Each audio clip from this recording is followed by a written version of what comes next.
पाप और पुण्य दोस्तों, अच्छे कर्मों का फल पुण्य के रूप में मिलता है और बुरे कर्मों का फल पाप के रूप में मिलता है। और हाँ, मनुष्य जन्म में अच्छे कर्मों का फल हमेशा उत्तम मिलता है। नमस्ते दोस्तों, स्वागत है आप सभी का अपने बुद्ध ब्लेसिंग चैनल में। एक समय की बात है, बसंतपुर नामक गांव में एक चोर रहता था जिसका नाम राजेश था और जंगल से गुजरने वाले लोगों को लूटना उसका काम था। जैसे कि चोरी, अगर लोग उसके खिलाफ होते तो वह उनकी जान लेने से भी डरता नहीं था। उसकी एक पत्नी भी थी जिसका नाम शांति था। वह भी राजेश के इस काम में उसका साथ देती। वह राजेश के चोरी के काम से खुश थी और एक दिन वह राजेश से कहती है, कई दिन हो गए तुम अब तक नहीं गए, आज जल्दी चले जाओ, मुसाफिरों का आने जाने का समय हो गया है। राजेश कहता है, तुम्हें इससे क्या मतलब, मैं जाऊंगा जाने के वक्त पर, लेकिन जाने से पहले मुझे खाना बांध कर दो, मैं वहीं जंगल में खा लूंगा। तब उसकी पत्नी ने कहा, खाने की पोटली तैयार है, और राजेश पोटली लेकर जाने लगता है। तब उसकी पत्नी कहती है, आज आते वक्त सोने के कंगन ले आना। तब राजेश कहता है, मैं कौन सा घर पर बनाता हूं, मुझे वैसे लोग भी मिलने चाहिए जो सोने के कंगन पहने। इतना कहकर वह जंगल की दिशा में चलने लगता है और एक घने पेड़ के पीछे छुप जाता है। तब दूसरे गांव से एक आदमी अपनी फसल बेच हुए पैसों की थैली लेकर निकलता है। तभी वहां पर उसे कोई सूचना देता है, उस रास्ते से ध्यान से जाना, मैंने सुना है वहां पर अक्सर चोरी होती रहती है, और तुम तो साथ में पैसे भी लेकर जा रहे हो, तो शाम होने से पहले जल्दी चले जाना। वह व्यक्ति उसका शुक्रिया करते हुए अपनी यात्रा जारी रखता है। लेकिन राजेश, जो कि व्यक्ति आने का इंतजार कर रहा था, वह जैसे ही उस आदमी को देखा तो तुरंत उसके पास जाकर उसे डरता है, उससे पैसे निकालने को कहता है। लेकिन वह राहगीर उससे कई विनती करता है कि मेरे पास कोई पैसे नहीं है, यह पैसे तो मैं अपने घर वालों के लिए रखे हैं, अगर मैं यह भी तुम्हें दे दूंगा तो उनका क्या होगा, मेरे घर पर पैसों की कमी के कारण ही मैंने अपनी फसल भेज दी है, अगर यह पैसे भी मैं तुम्हें दे दूं तो मेरे परिवार का क्या होगा, वह तो सड़क पर आ जाएंगे। लेकिन राजेश फिर भी उसके पैसे लूट लेता है और खुश होकर अपने घर की तरफ निकलता है। तो रास्ते पर उसे उसका बड़ा भाई मिलता है जो कि उम्र में उससे बड़ा था। एक समय वह भी लोगों को लूटता था, लेकिन वक्त के साथ उसने चोरी का काम छोड़ दिया था। राजेश से पूछता है, क्या तुम आज जंगल की तरफ गए थे क्या?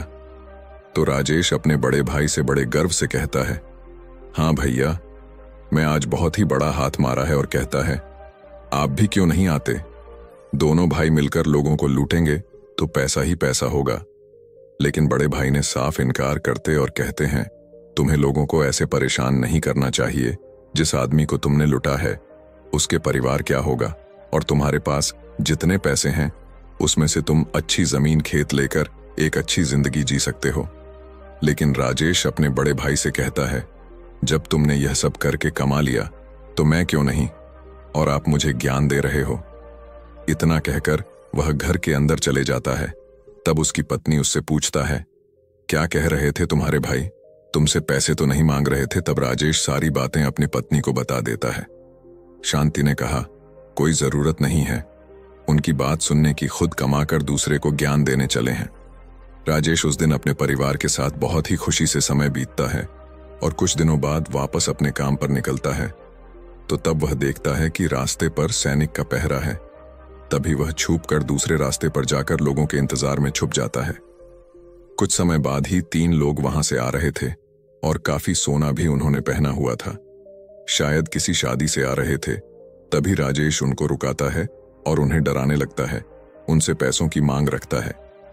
एक व्यक्ति पैसे देकर कहता है, यह पैसे रख लो, लेकिन हमें जाने दो। राजेश ने कहा, मैं पैसे तो लूंगा ही, और साथ में मुझे उस औरत के सोने के जेवर भी चाहिए। लेकिन जब वह मना करते हैं तो राजेश चाकू से उन्हें डराने लगता है। फिर भी वह लोग अपने जेवर देने से इनकार कर देते हैं। राजेश को गुस्सा आया, तभी उसने अपने चाकू से एक व्यक्ति को मार दिया और जेवर लूटकर काफी खुश हो जाता है और मन ही मन सोचता है, अब तो मुझे 15-20 दिन आने की जरूरत ही नहीं है। यह सब करते हुए एक भिक्षु उसे देख रहे थे। तब वह पूछते हैं, क्यों, आज का दिन तो तुम्हारे लिए अच्छा होगा। ना पैसों के साथ साथ तुम्हें काफी जेवर भी मिले हैं, लेकिन यह सब पाने के लिए तुमने एक निर्दोष आदमी की जान ले ली।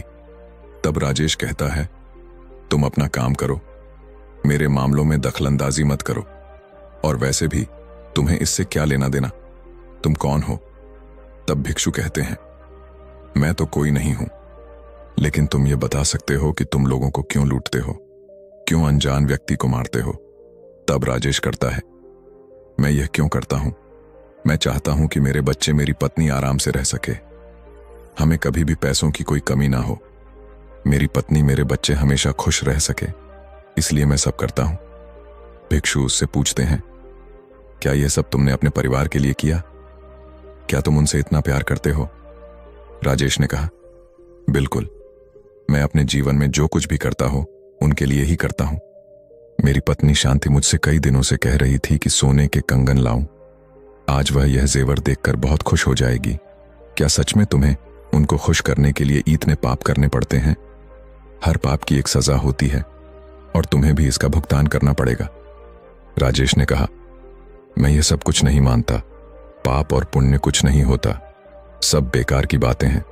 भिक्षु ने कहा, तुम्हारे तरह ही एक डाकू था जो कि लोगों को लूट कर अपना जीवन चलता था, लेकिन कुछ समय बाद उसे कुछ ऐसी भयंकर बीमारी का रोग हुआ जिससे उसकी मुक्ति अभी तक नहीं हुई।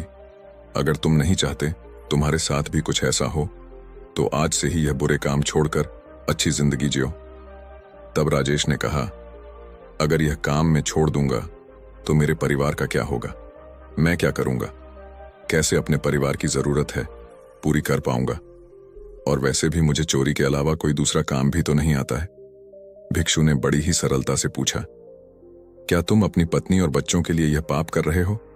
तुम एक काम करो, तुम पैसे, जेवर और अपनी खुशियों के साथ साथ तुम अपने पाप भी उनसे बांट कर देखो, तब वह तुम्हारे पाप के भागी नहीं बनेंगे। तुम यह बात उनसे पूछ कर देखो। राजेश ने बड़े ही गर्व से कहा, मुझे उनसे पूछने की कोई जरूरत नहीं है, वह मेरे लिए कुछ भी करेंगे।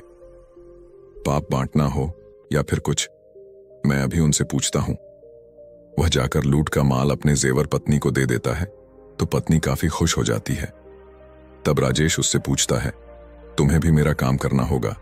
यह कंगन लाने के लिए आज मुझे एक व्यक्ति की हत्या करनी पड़ी, जिसे पाप मुझे लगेगा। क्या तुम यह पाप मेरे साथ बांट सकोगी? होगी? पत्नी ने बिना संकोच करते हुए कहा, यह सब क्या कह रहे हो? हम जो कुछ भी चाहते हैं तुम्हें वह लाकर देना तुम्हारा कर्तव्य है, हमें इससे क्या करना भले? तुम कड़ी मेहनत करो या फिर चोरी करो या किसी का खून करो, उसे हमें क्या लेना देना? मैं तुम्हारे पाप है तो इसे तुम्हें ही भुगतना पड़ेगा। मैं और मेरे बच्चे नहीं चाहते कि तुम्हारे बाप को भुगते। तभी राजेश घर से निकलता है, उस भिक्षु को ढूंढने लगता है। जब वह भिक्षु के पास जाता है तब भिक्षु पूछते हैं, क्या तुम्हारी पत्नी मान गई तुम्हारे पाप बांटने के लिए?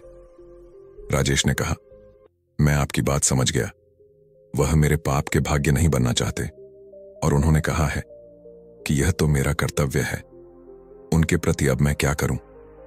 भिक्षु मुस्कुराते हुए कहते हैं, यहां पाप का कोई भागी नहीं बनना चाहता।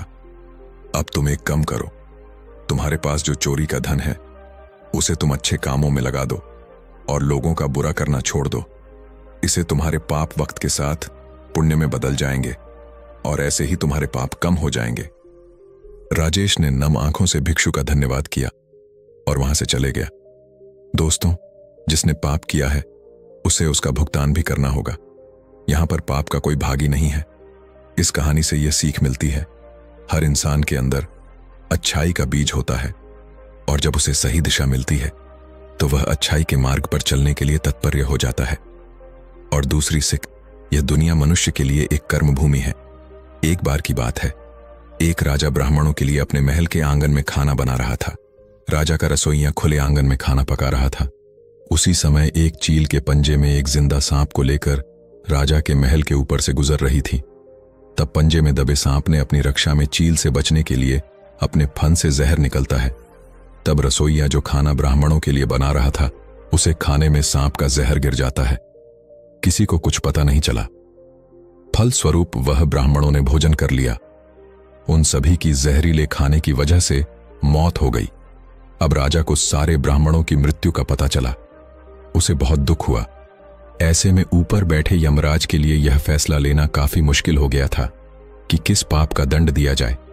राजा जिसको पता ही नहीं था खाना जहरीला है, रसोइया जिसको पता ही नहीं था खाना बनाते समय खाना जहरीला हो गया है, या उस चील को जो सांप लेकर राजमहल के ऊपर से उड़ रही थी, या वह सांप जिसने अपने आत्मरक्षा में अपने फन से जहर निकला। बहुत दिनों तक यमराज इसी बात को सोच रहे थे कि किसे पाप का फल दिया जाए। फिर कुछ दिनों के बाद कुछ ब्राह्मण राजा से मिलने उसके राज्य में आए तो उन्हें राज्य जाने का मार्ग नहीं मिल रहा था। तब वह किसी से राजमार्ग का पता पूछते हैं।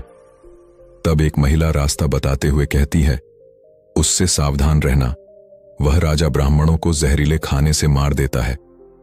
जैसे ही उसे महिला ने यह शब्द कहे, इस समय यमराज ने फैसला ले लिया कि उन ब्राह्मणों की मृत्यु के पाप का फैसला इस महिला के जीवन में होगा। यमराज के दूतों ने पूछा, प्रभु ऐसा क्यों, जबकि उन ब्राह्मणों की हत्या से इस महिला का कोई भी लेना देना नहीं।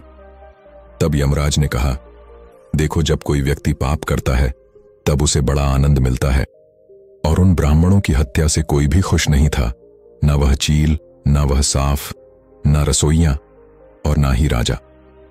पर उसे पाप कर्म की घटना को बुराई करने के भाव से बताने वाले उसे महिला को जरूर आनंद मिला। इसलिए राजा के उसे अनजान पाप कर्म का फल इस महिला के जीवन में जाएगा। बस यही घटना के तहत आज तक जब भी कोई व्यक्ति किसी दूसरे के पाप कर्म को बुरे भाव से बताता है, तब उसे व्यक्ति के पापों का हिस्सा उसे बुराई करने वाले व्यक्ति को मिलता है। अक्सर हम जीवन में सोचते हैं कि हमने ऐसा कोई पाप नहीं किया, फिर भी हमारे जीवन में इतना कष्ट क्यों आया। यह कष्ट और कहीं से नहीं बल्कि लोगों की बुराई करने के कारण उनके पाप कर्मों से आया होता है। जो बुराई करते हैं वही हमारे जीवन में होता है। तो यह एक जीवन है, यहां पर मनुष्य को अपने अच्छाई या बुराई से उसका जीवन बना हुआ होता है, और यही कर्मों से हमें अपने जीवन में फल मिलता है। अच्छे कर्म का फल पुण्य के रूप में और बुरे कर्म का फल आपके रूप में मिलता है। इसीलिए जीवन में अच्छे कर्म करते रहिए और पुण्य कमाते रहिए। यह जीवन अनमोल है, यूं ही से बेकार मत करिए। आशा करता हूं दोस्तों आज की यह कहानी अच्छी लगी है, और ऐसी कहानी के लिए हमारे चैनल को सब्सक्राइब करें। धन्यवाद दोस्तों।